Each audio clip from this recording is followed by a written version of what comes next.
យើងទាំងអស់គ្នាធ្លាប់តែឃើញតួឯកនៅក្នុងរឿងមែនណាស់តែពិតទៅនៅក្នុងឆាកជីវិតរបស់យើងម្នាក់យើងមានឱកាសអាចក្លាយទៅជាតួឯកបាន3ដងក្នុងមួយឆាកជីវិតទី1គឺនៅពេលដែលយើងកើតទី2នៅពេលដែលយើងរៀបការហើយទី3គឺនៅពេលដែលយើងស្លាប់នៅពេលដែលយើងកើតមនុស្សម្នាជាច្រើនបងប្អូនសាច់ញាតិឪពុកម្ដាយរងចាំស្វាគមន៍យើងមកកាន់ភពផែនដីមួយនេះពេលនោះយើងគឺជាតួឯកដ៏សំខាន់ម្នាក់ក្នុងសាច់រឿងមួយនោះទី2គឺនៅពេលដែលយើងរៀបការនៅក្នុងពិធីដ៏សែនអ៊ូអរមួយមានចាស់ទុំទាំងសងខាងឪពុកម្ដាយទាំងសងខាង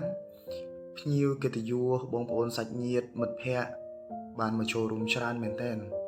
ញ៉ាំអាហារជុំគ្នា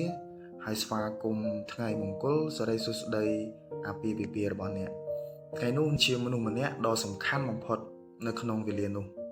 អ្នកគឺជាតួឯកហើយទី3ចុងក្រោយដែលជាចំណុចចុងក្រោយហើយក៏ជាពេលវេលាចុងក្រោយនៃឆាកជីវិតរបស់អ្នកផងដែរគឺនៅពេលដែលអ្នកស្លាប់ពេលនោះគឺមានមនុស្សម្នាជាច្រើនឪពុកម្ដាយបងប្អូនសាច់ញាតិឈរសម្រក់ទឹកភ្នែកអោបសពរបស់អ្នកម្នាក់មានទឹកមុខក្រៀមក្រំហើយជាពិសេសថ្ងៃនោះ